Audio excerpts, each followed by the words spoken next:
Hi guys! I know it's been a while since the last time I've been on here. It's almost been, and next month it'll be a year that I will have been a urology nurse. So I'm just going to talk to you guys a little bit about that.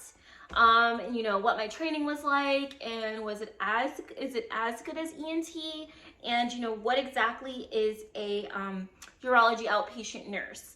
It's something, if an opportunity pops up for you, it actually might be something that you're into. So I'll talk a little bit about that. So urology nursing is very different from ENT. ENT, I had been a medical assistant for 4 years. I actually had some ENT surgeries. I was very, very experienced in ENT, so I knew a lot. Even when I became a nurse, I knew a lot because of that knowledge. Urology is very different. I've never had any urological issues, thank goodness.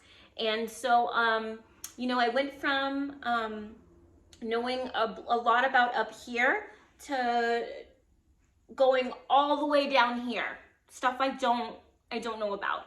And really, and urology is very, it is men heavy.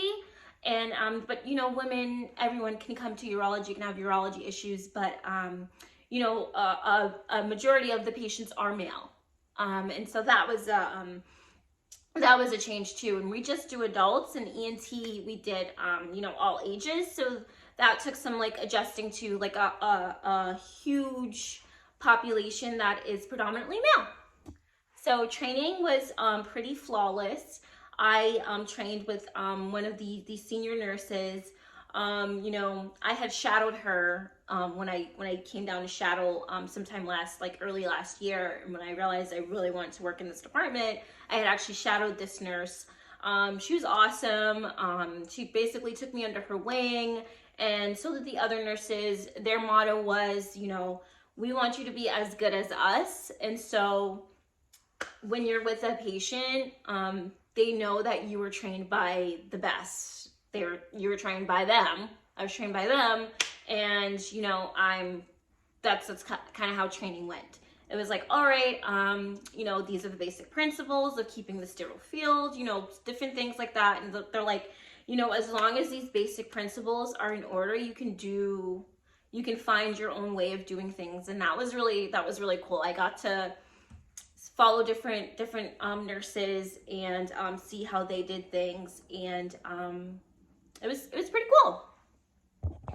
And so a typical day is very busy in clinic. My duties as a nurse is I have to triage on the phone and on the computer. So it's checking my charts, making patient calls, follow-up appointments, some post-op calls. And then on top of that, we also have in-clinic procedures. Now, in-clinic procedures are, they're what keep us very busy. So there are some patients who have neurogenic bladders, or, they're just, we don't really know why, they're just going into retention. And so it can be a temporary solution or a permanent solution, getting a Foley catheter and so whether someone is getting up, this is gonna be something long-term for someone or short-term, as nurses, we do the monthly Foley catheter changes for those patients. It's very different than how we were taught in nursing school, and the inpatient way. It's very different. It's not as complex as that. So that was really cool to see. I was like, oh, this is very different from how I was taught in nursing school and how I was taught inpatient how to put a Foley in. It's actually much simpler. You still have to apply sterile gloves, clean them and everything, but it's not as rigid as inpatient. And then the other thing that we do is suprapubic tubes. And so people could have, there's gonna be tons of issues why patients can't have indwelling Foley catheters. And then the other option is putting a Foley through their suprapubic region directly into their bladder. So that was fascinating. Inpatient, I had never seen any of that ever. And I was a CNA, a patient care tech, I had never seen that, so that was new to me. And I was like, wow, this is pretty cool. And so it was Foley changes, tube changes, And we also teach patients who like go into urinary retention if like, you know, testing is farther out. We actually, and they still need some way to get their bladder, their urine out of their bladder.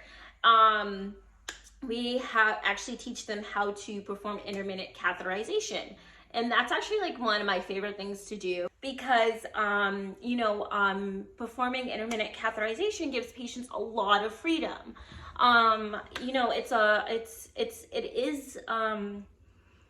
It can be difficult for patients to have a Foley catheter in, and carrying basically what some patients like to call it a piss bag around them throughout their lives. A lot of people still work with these chronic health issues that they have. And so I like teaching the intermittent catheterization because it allows them the freedom and gives them, I feel like it gives them a choice to be in control and have the freedom to, no one needs to know that they have a Foley catheter in.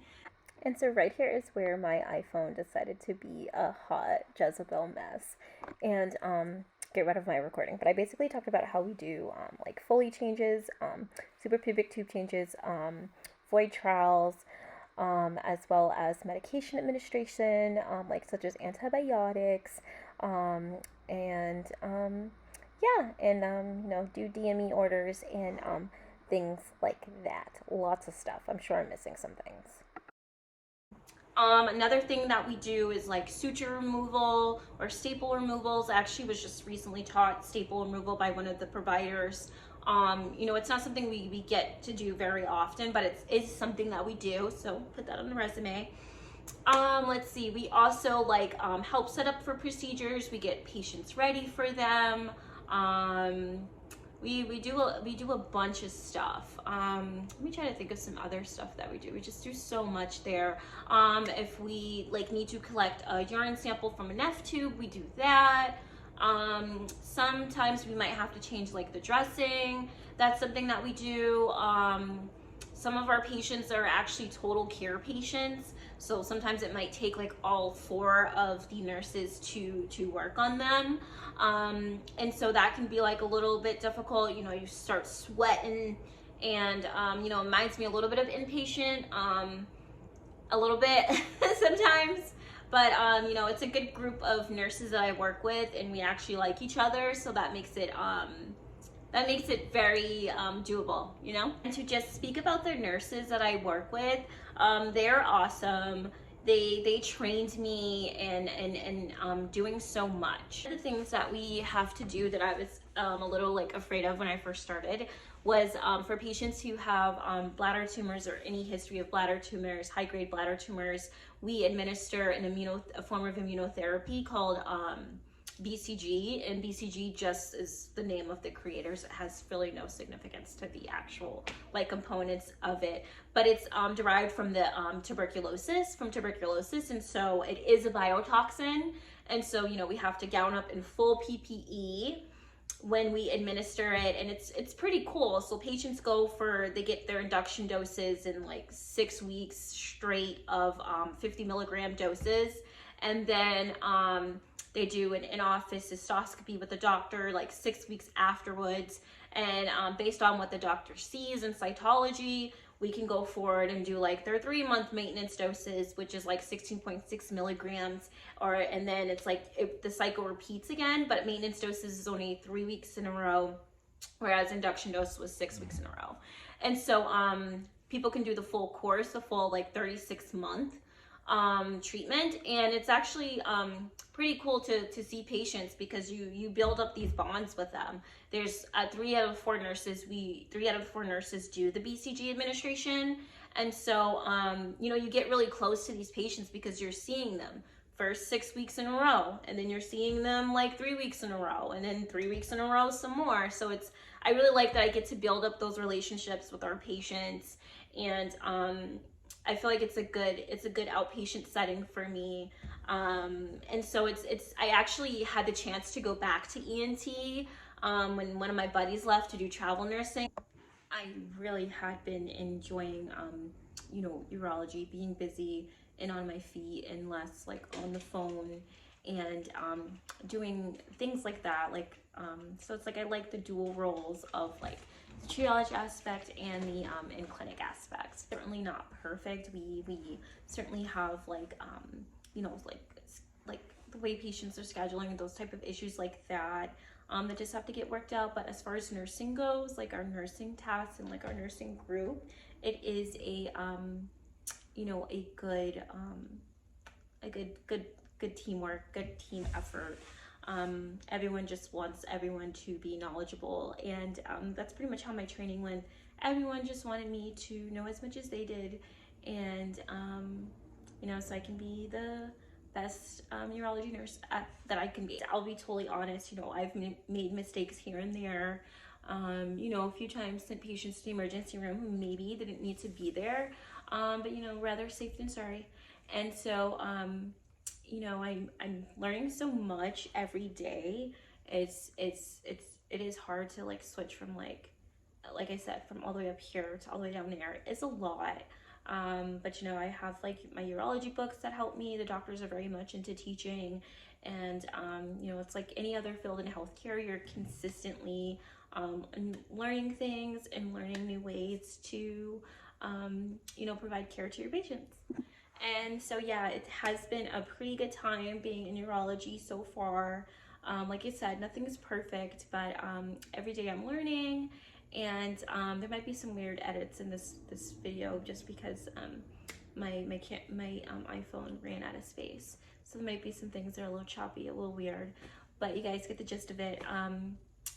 You know, working in an ambulatory nurse setting is very different from like, you know, just being a regular ambulatory nurse. This is very procedural heavy clinic. We do a bunch, and you know, it has its days, like I said, when it does feel like a little bit like inpatient, but it's not to that degree, and I'm like so glad. So yeah, I'm still living this outpatient nurse lifestyle. We actually have the day off today because it's MLK, so that's why I was actually able to shoot this video. I'm gonna try to be more present on this app and do my journey. My job actually started a new grad nurse like group, and so I actually met up with other new grad nurses. However, they were like fresh new grads, like they just like graduated nursing school like 2 or 3 months ago, and they were like, some of them hadn't even worked on the unit yet. So I thought that was pretty cool. You know, they got to meet with other new grads of like various stages, and you know, they asked about me, like, oh my god, how did you get into outpatient? I was like, oh, let me tell you my story. And so it is cool that now there's like a community of us, even though I'm not too much of a new grad, but you know, I don't know when I'll stop feeling like a new grad, just because I feel like every day I'm learning, and there's so much I still don't know. So yeah, it's just cool. I'm part of that community now. Had one event so far, which was awesome. And so it's just like cool to get like connect with other people, and I don't know, maybe if I had that at the beginning, I wouldn't have like escaped in the inpatient world so fast. But looking back, there's probably nothing that could have been done for me to stay in inpatient. But you know, outpatient is the way. Like I said, never be afraid of losing skills by switching to outpatient, especially if you go to a procedural clinic. It is very like different, very skill heavy, very on your feet. At least for now, it's definitely not something I'm going to be doing when I'm like 50 or 60 years old. Absolutely not.